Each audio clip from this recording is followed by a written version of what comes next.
আন্তর্জাতিক শ্রমিক দিবস উপলক্ষে নিউজ 24 চ্যানেল ও খবর মুর্শিদাবাদ চ্যানেলের যৌথ উদ্যোগে ও সেলফলেস ওয়েলফেয়ার ট্রাস্টের সহযোগিতায় দা রিয়াল হিরো 2025 সম্মেলন অনুষ্ঠিত হলো সাগরদিঘির ব্লকের কমিউনিটি হলে। দা রিয়াল হিরো, সে আইডিয়া কোথা থেকে এলো সেই বিষয়ে কিন্তু আমরা কথা বলবো। আমরা পেয়ে গেছি খবর মুর্শিদাবাদের কর্ণধার কুরবান শেখকে। কি বলবেন, এই যে আপনার আইডিয়া কোথা থেকে এলো?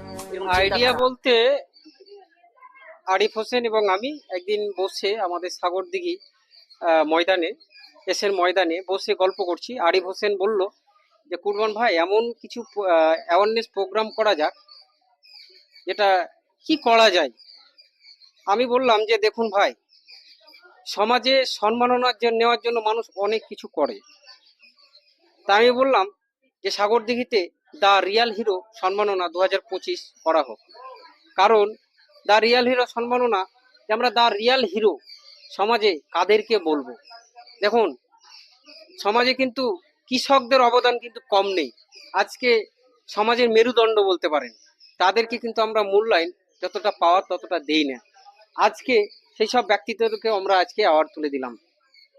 আজকে যেসব বাবা মারা দারিদ্র সীমার নিচে বাস করে, কষ্ট করে ছেলে মেয়েদেরকে পড়িয়েছে, তার ছেলেরা ভালো জায়গায় পৌঁছে গেছে।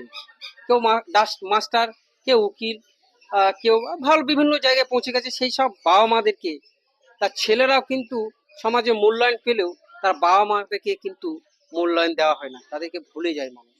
সেই সব বাবা মাদেরকে আজকে মূল্যায়ন দেওয়ার জন্য দ্য রিয়াল হিরো সম্মাননা।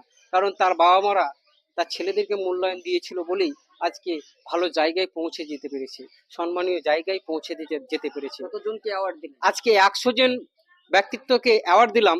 কিছু কিছু সমাজসেবী আছে যে ক্যামেরার পেছনে কাজ করে, এলাকায় গেলে নাম শুনতে পাওয়া যায় যে এই সব ব্যক্তিত্ব রয়েছে। তারা একটা কথাই বলে যে কুরবান ভাই, সম্মাননা পেতে গেলে যে ক্যামেরার সামনেই আসতে হবে সেটাই কোনো বিষয় নয়। তাই তারা ক্যামেরার পিছনেও কাজ করে, সেই সব সমাজসেবীকে আমরা তুলে ধরলাম। এবং দেখুন, আজকে রক্ত হচ্ছে মহৎ জিনিস। 50তম রক্তদাতার হাতেও আমরা আজকে অ্যাওয়ার্ড তুলে দিলাম।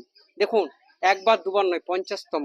এমন প্রতিবন্ধী রয়েছে, সেই সব প্রতিবন্ধীদেরকে তার বাবা মারা কিন্তু এখনো লেখাপড়া করেছে, অন্ধ হলেও কিন্তু পড়াচ্ছে, কেন তার বাবা মারা তাদেরকে মূল্যায়ন দিয়েছে। সেই সব বাবা মাদেরকে আমরা অ্যাওয়ার্ড তুলে দিচ্ছি। আপনার নাম এবং পরিচয়? আমার নাম কুরবান শেখ, আমি খবর মুর্শিদাবাদ।